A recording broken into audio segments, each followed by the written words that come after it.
할렐루야.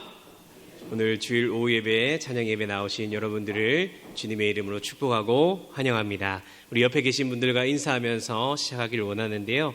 이렇게 한번 인사해 봤으면 좋겠습니다. 은혜 받고 돌아갑시다. 오직 예수 그리스도입니다. 네, 우리는 지난 시간에 이 사도 바울이 왜 갈라디아서를 적어서 갈라디아 지역에 급하게 편지를 보내고 있었는지, 또 그가 편지 가운데 왜 그렇게 흥분할 수밖에 없었는지, 그러한 모습을 보였는지에 대해서 살펴보았습니다. 왜 바울이 그러한 모습을 보였죠? 바로 그것은 이 갈라디아 성도들이 바울이 전했던 복음, 예수 그리스도 외에 바로 다른 것이었죠. 할례나 모세의 율법을 따라야 구원을 너희가 받을 수 있다라고 하는 그 말에 혼동되고 있었고, 또 이미 넘어갔거나 아니면 그 모습을 따라가는 사람들도 있었기 때문입니다. 그래서 바울은 오직 그리스도의 은혜만이 우리를 구원한다라고 하는 그 이신칭의를 다시 한번 강조하는 것을 볼 수가 있었죠. 그리고 한편으로는 이 사도 바울이 자신의 사도성에 대한 강조를 엄청나게 했는데, 그 이유는 무엇이었습니까? 바로 자신이 어떠한 무시를 받거나 화가 나서 또 자신의 명예를 높이기 위해 했던 그러한 이유가 아니라, 바로 자신의 사도성이 훼손되고 거짓이 되어버린다면 바로 그가 전했던 복음이었던 바로 예수 그리스도가 훼손되고 거짓이 되는 일이 되어버리기 때문에 바로 이 사도 바울이 강하고도 강력하게 그것을 주장하는 모습을 우리는 볼 수 있었다라는 것이죠. 오늘은 이제 본론으로 들어갈 것인데, 우리 6절 말씀을 다시 한번 같이 읽도록 하겠습니다. 시작. 다른 복음을 따르는 것을 내가 이상하게 여기노라. 새 번역은 여러분을 그리스도의 은혜 안으로 불러주신 분에게서 여러분이 그렇게도 빨리 떠나 다른 복음으로 넘어가는 데는 나는 놀라지 않을 수 없습니다. 아멘. 말씀을 보시면 그리스도의 은혜로 너희를 부르신 이를 이라고 그렇게 고백합니다.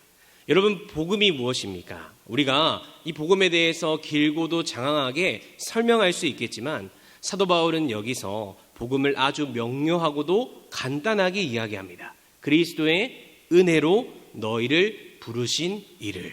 누군가에게, 여러분들에게 믿는 복음이 무엇입니까? 라고 물어본다면 이렇게 말할 수 있을 것입니다. 그리스도의 은혜로 부름을 입은 것이 복음입니다. 믿습니까?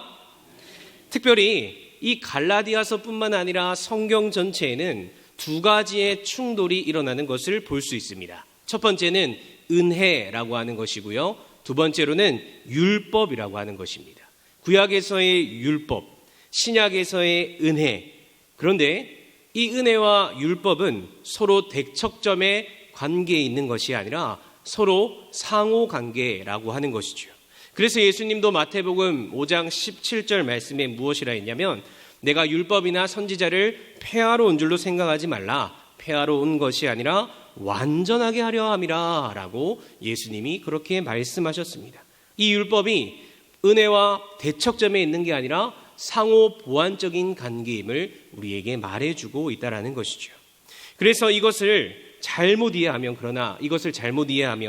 오늘 읽었던 이 갈라디아서처럼 거짓 교사들이 교회에 들어와서 혼란스럽게 하고 그 거짓말에 넘어가는 모습을 보일 수도 있다는 것입니다. 그래서 오늘 이 거짓 교사들이나 넘어간 일부 교사들이 바울을 어떻게 공격했느냐?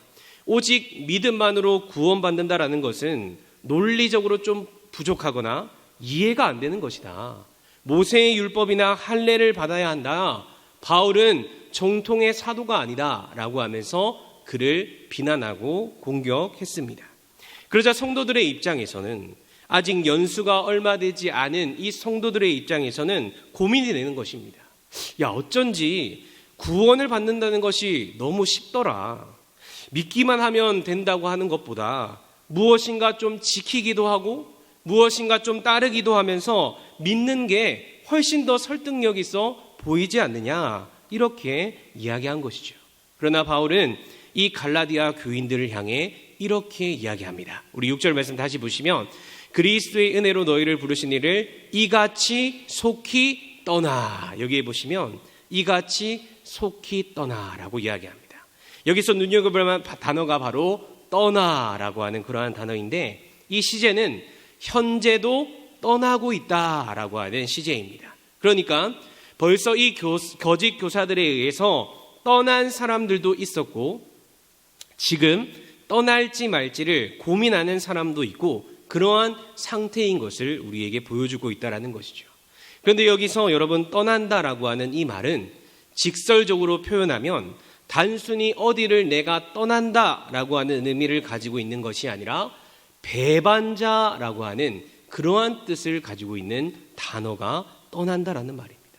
여러분, 세상 말에도, 조폭세계에도 그런 말이 있죠. 배신은 무엇이다? 다시요, 여러분. 배신은 무엇이다? 죽음이다. 그렇죠. 그런데 여러분, 우리가 배신까지 생각해야 할까요? 믿음에 더해서 율례와 율법과 할례를 실시하고 지키는 것입니다. 누가 봐도 어떠한 나쁜 죄를 짓는 것도 아니고, 누구에게 어떠한 피해를 주는 것도 아니고, 성경적으로 무엇인가를 더 하려고 하는 다다익선이라고 하면서 그게 더 좋은 것이 아닌가, 그렇게 생각되어질 수가 있습니다.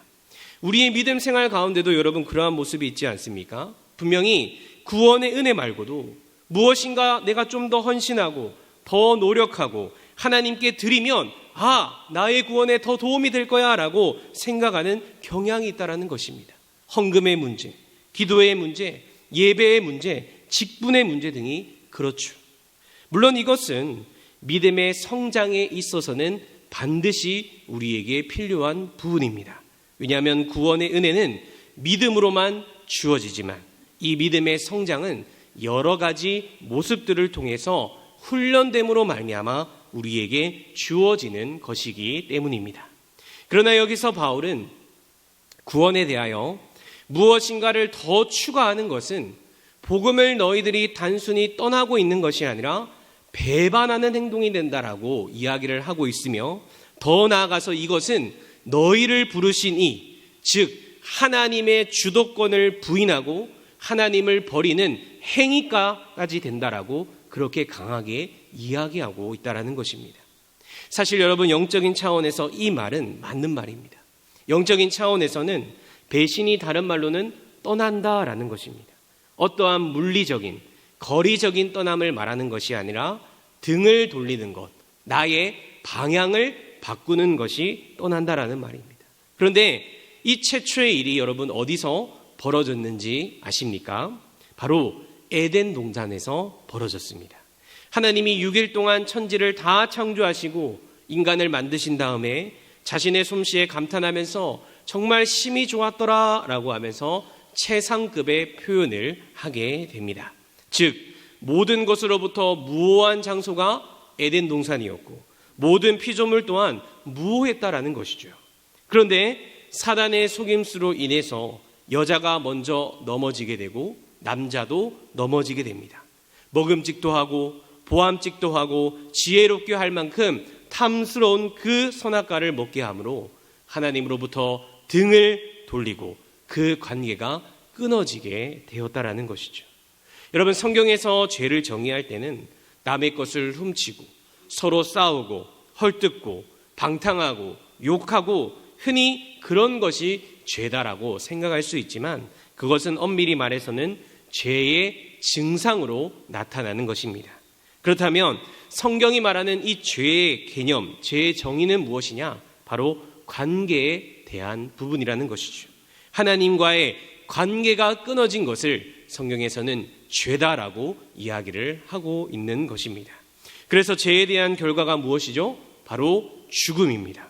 모든 인류는 이 죽음에 대한 문제에 맞닥뜨려서 피해갈 사람이 없다라는 것을 밝히고 있는 것이죠. 여러분, 누구의 거짓말에 속았습니까? 사단의 거짓말에 속게 되었습니다. 그런데 이 사단이 거짓말할 때는 생뚱맞은 어떠한 엉뚱한 이야기를 가져다가 거짓말을 하지 않습니다. 반드시 누구의 말을 가지고 이야기하느냐? 하나님이 하셨던 말씀을 가지고 그것을 살짝 비틀어서 말합니다.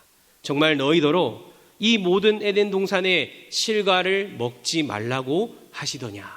이렇게 하나님이 하신 말씀을 패턴화해서 살짝 바꾸는 그러한 모습을 보여준다라는 것이죠. 그래서 이단이 무엇입니까? 달을 이에 끝단, 끝이 다르다라고 하는 게 이단의 뜻입니다. 처음에는 교회에 대해서, 구원에 대해서 이야기를 하다가 갈수록 끝이 달라지는 것. 성경에서 말하는 성령님이 나다, 이런 식으로 끝이 달라지는 것이 이단이라는 것이죠. 그래서 7절 말씀에 이렇게 사도 바울이 이야기합니다. 함께 읽겠습니다. 시작. 다만 어떤 사람들이 너희를 교란하여 그리스도의 복음을 변하게 하려 함이라. 세 번역은 실제로 다른 복음이 있는 것은 아닙니다. 다만 몇몇 사람이 여러분을 교란시켜서 그리스도의 복음을 왜곡시키려고 하는 것뿐입니다. 아멘. 복음 외에 율법과 할례의 행위를 얻는 것은 바로 복음을 변하게 하려고 교란하는 것을 말하는 것이고, 결국 이 행동은 하나님에 대해 배반하는 것을 넘어서서 하나님을 버리는 행위까지 되게 된다는 것을 우리에게 밝히고 있다는 것입니다. 여러분, 기독교는 내 안에 어떠한 가능성과 잠재력을 부추겨서 그것을 개선시키고 성장시키는 것이 목적이 아닙니다. 그것은 세상의 다른 종교의 모습들이죠. 내가 착한 일을 많이 하고 마음의 수련을 많이 해서 어떠한 노력들을 통해서 자신이 그렇게 되는 것이 세상의 종교입니다. 그러나 기독교는 다르죠. 로마서 말씀을 보시면 어떤 말씀이 있습니까? 율법이라는 것에 의해서 의인은 없나니 하나도 없다라고 그것을 분명하게 밝혀주고 있습니다. 그래서 인간의 어떠한 노력이나 힘으로는 1%의 가능성도 구원에 이를 수 없다라는 것을 분명히 명확히 알고 예수 그리스도의 은혜만이 구원함을 허락해 준다라는 것, 그것만을 믿는 것이 바로 기독교의 본질이다라는 것입니다. 여러분, 소원하기는 예수 그리스도의 은혜만이 우리를 전적으로 구원해 주신다라는 이 놀라운 사실을 믿으시는 저와 여러분들이 되시길 주님의 이름으로 축복합니다. 그렇다면 바울이 이야기하는 진정한 복음이란, 또 예수 그리스도라고 하는 이 말은 구체적으로 어떠한 의미가 담겨져 있는 것일까요? 많은 사람들이 오직 예수 그리스도라고 하는 이 말을 우리가 단순히 예수님을 믿는 어떤 행위 정도만으로 여깁니다. 지금까지 우리는 바울이 이야기하는 이 율법이 구약의 율법 전체를 가리킨다고 생각했고, 그러므로 예수 그리스도의 복음이란 율법의 그 어떤 행위도 배제한 채 그저 예수님을 구세주로 믿는 믿음이다라고 그렇게 여겼습니다. 하지만 엄밀히 말해서 여러분, 믿는 것 또한 행위의 부분이라고 볼 수 있습니다. 신앙 고백을 하는 것도 행위라고 볼 수가 있다라는 것이죠. 그러므로 바울이 이야기하는 오직 예수 그리스도, 오직 믿음이라고 하는 선언은 단순히 우리가 예수님만 믿는다라고 하는 입으로 하는 고백이거나 예수님의 존재에 대한 차원의 동의만은 아닙니다.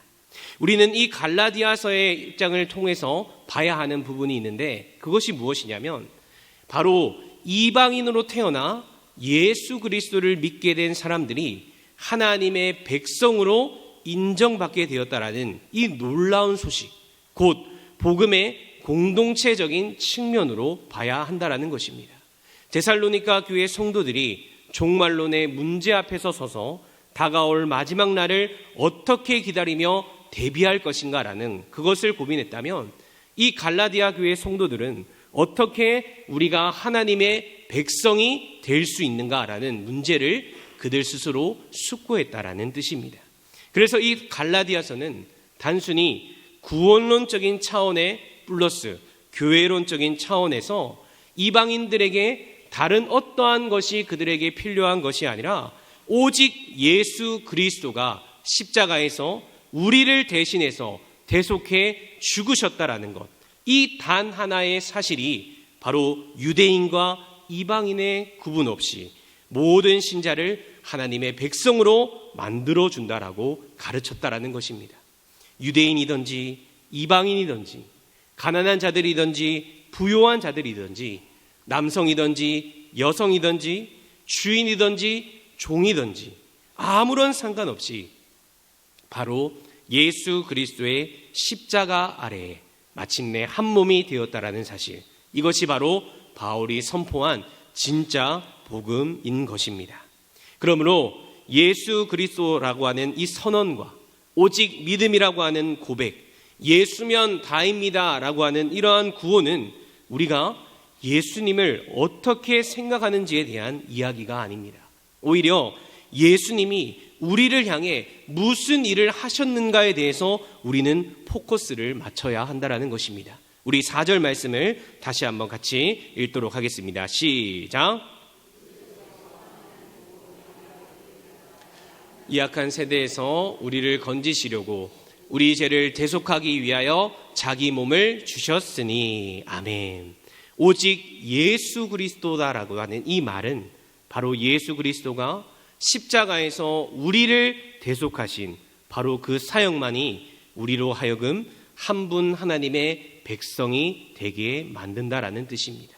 그리고 그것에 대해 설령 천사라 해도 다른 복음을 전하게 된다면 하나님의 저주를 받을 것이라고 못 박아서 8절에 이렇게 이야기를 하고 있다라는 사실입니다. 사랑하는 성도 여러분, 예수님은 십자가를 통해서 사람을 다시 하나님과 화해하게 만드셨습니다. 이전에는 우리가 하나님과 원수였으나 십자가를 통해 우리는 하나님과 다시 교제를 누리게 되었습니다. 이전에는 우리 안에 유대인과 이방인의 구분이 있었고 자유인과 종의 구분이 있었으나 그리스도 안에서 우리는 비로소 하나님의 백성, 곧 그리스도인이라고 하는 이 하나의 이름과 정체성만을 갖게 되었습니다. 그래서 주님이 하나 되게 하신 것을 다시 나누려고 하는 모든 시도는 거짓 복음이 되는 것이며 적 그리스도가 되는 것이라고 성경은 밝히고 있는 것입니다. 여러분, 바울은 이 하나님과의 화평이 그리스도의 구속적 죽음이라고 하는 선물을 통해서 온다라고 강조합니다. 이 말은 엄밀히 말해서 우리의 어떤 행동들, 예를 들어서 우리가 11조를 드리고 헌금을 드리고 찬양하고 기도하고 봉사하고 헌신 등을 통해서 우리의 구원에 이르게 된다라는 말이 아닙니다. 구원에 있어서는 조금도 그것이 도움이 되거나 기여가 된다라는 말도 아닙니다. 그렇기에 우리의 신앙생활이란 예수 그리스도를 향한 믿음 외에 다른 무언가를 신앙의 척도로 삼고 거기에 열정을 쏟는 것이 아니다라는 것을 밝히 보여주고 있다는 것이죠. 가장 먼저 우리가 해야 되는 것은 무엇이냐? 오직 예수 그리스도의 그 십자가의 은혜를, 대속의 은혜를 우리가 날마다 누리며 매일의 삶 가운데서 그것을 전인격적으로 누리며 살아가는 모습을 하나님은 원하고 계시다라는 것입니다. 다른 말로는 예수 그리스도가 나를 향해 베푸신 그 놀라운 은혜를 우리가 정확히 알고 매일 그 일이 지금도 내 삶을 이끄는 원동력이자 나의 믿음의 중심이 됩니다라는 그러한 고백으로 하나님 앞에 모든 것을 드려야 한다라는 것입니다. 그렇다면 여러분, 우리는 내 죄를 용서해 주시고 하나님의 자녀 삼게 해주신 이 하나님의 값없고도 놀라운 선물이자 은혜를 어떻게 대하며 살아가고 있으십니까? 담임 목사님이 특세하실 때 우리의 구원은 이미 예수 그리스도를 믿음으로 말미암아 이루어진 구원이 있고 날마다 이루어 가야 할 구원이 있다라고 그렇게 말씀하셨습니다. 그 말은 즉 우리가 예수 그리스도를 믿음으로 말미암아 구원의 은혜를 받게 되었지만 그 은혜를 날마다 묵상하며 내 삶의 중심이 되어 살아가야 한다는 것을 우리에게 말씀하고 있다는 것입니다. 그렇다면 여러분들은 이 복음, 예수 그리스도의 십자가 대속의 은혜를 언제 마지막으로 깊이 체험하고 그 은혜를 누리게 되었습니까? 날마다 그 십자가의 대속의 은혜에 감사하며 눈물을 흘리며 믿음으로 살아가고 있으십니까? 아니면 정말로 이제는 나와는 거리가 좀 멀어진 옛날의 책과도 같은 꺼내보지 않는 그러한 유산이 되어버리고 말았습니까? 1년에 한 번씩 찾아오는 고난주일과 부활주일 때 그것을 꺼내보고, 아니 벌써 10년째 20년째 돼버린 그러한 예수 십자가의 보혈의 은혜를 내가 경험하고 살아가고 있지는 않으십니까? 우리가 앞에서 말했던 신앙에 관계된 것들을 우리가 날마다 쌓아가는 것도 물론 중요합니다. 그러나 예수 그리스도의 그 십자가 은혜를 우리가 먼저 날마다 체험하며 누리며 살아가는 것이 가장 중요한 것임을 우리는 기억해야 될 줄 믿습니다. 왜냐하면 날마다 예수 그리스도의 은혜를 체험하고 경험하고 하루하루를 살아가는 것이 바로 하나님 아버지의 뜻이며 우리의 이유와 목적이 되기 때문입니다. 여러분, 제가 최근에 허리에 디스크가 좀 있어서 이제 세라젬을 구입하려고 했습니다. 세라젬은 의료기기인데요. 그런데 이제 가격을 보고 사려고 하는 생각은 접었고, 이 10일을 대여해주는 그런 프로그램이 있어서 제가 신청을 해서 10일을 대여했습니다. 여러분, 절대 사지 않았습니다. 자, 그런데 놀라운 것은 이 세라젬을 딱 받고 나니까 굽어있던 허리가 쫙 펴지면서 숨겨진 키가 2에서 3cm는 좋게 커졌습니다. 여러분, 조금이나마 이 높은 층의 공기를 마셨더니 얼마나 상쾌한지, 몸도 좋고 기분도 좋았습니다. 여러분, 제가 결코 세라젬을 홍보하는 것은 아닙니다. 오해는 마시기 바랍니다. 자, 그런데 다음 날이 되었습니다. 여러분, 제 2, 3cm 커졌던 키가 그대로 있었을까요? 아니면 돌아갔을까요? 어떻게 알아요? 맞습니다. 사람이 이게 항상성이라고 해서 오랜 시간 동안 몸에 만들어진 체형이나 이런 것이 정해지면 원래대로 다음 날이 되면 돌아가기 때문에 저도 원래대로 다시 작아졌습니다. 그래서 이 기본적인 자세나 교정치료가 3개월에서 1년 넘게 걸린다라는 그러한 말들도 있죠. 그래서 제가 또 세라젬을 몇 시간 받으니까 다시 키가 커지는 것입니다. 아마 10일 동안 시간이 날 때마다 이 세라젬을 받았던 것 같습니다. 사랑하는 성도 여러분, 그런데 제가 이 세라젬의 이야기를 하면서 무엇을 말씀드리는 것일까요? 제가 단순히 세라젬이 좋다, 세라젬의 효과가 뛰어나다, 여러분 세라젬을 사십시오 라고 하는 그러한 이야기를 하고 있는 것이 아닙니다. 제가 말하는 것은 매일 제가 이 세라젬의 그 기계를 할 때 효과를 누렸듯이, 키가 커지는 은혜를 경험했듯이 우리의 구원의 은혜, 예수 그리스도가 내 죄를 용서해 주셨다라는 이 대속의 은혜, 제사함의 은혜도 매일마다 우리에게 경험되어지면서 살아가야 한다라는 것입니다. 한 달 전에 받았던 그러한 은혜, 1년 전의 은혜, 10년 전의 그러한 은혜로 오늘을 살아가는 것이 아니라 날마다 예수 그리스도의 그 대속적인 은혜를 경험하며 살아가는 것, 바로 이것이 예수 그리스도로, 오직 예수 그리스도로 살아가는 사람들의 삶인 것을 믿습니다. 오늘 말씀을 통해 소원하기는 우리가 영적으로 타락하고 세속화돼가는 이 시대 가운데 무엇이 해법이냐? 바로 오직 예수 그리스도의 그 대속적 은혜, 십자가의 사랑을 우리가 경험하고 다시 복음으로 예수님의 그 복음 안에 우리가 진실이 서서 나아가는 우리 강연의 모든 성도님들이 되시길 바랍니다. 그리하여 하나님의 은혜 가운데 하나님이 원하시는 뜻을 감당하며 살아가는 저와 여러분들이 되시길 간절히 주님의 이름으로 축복합니다.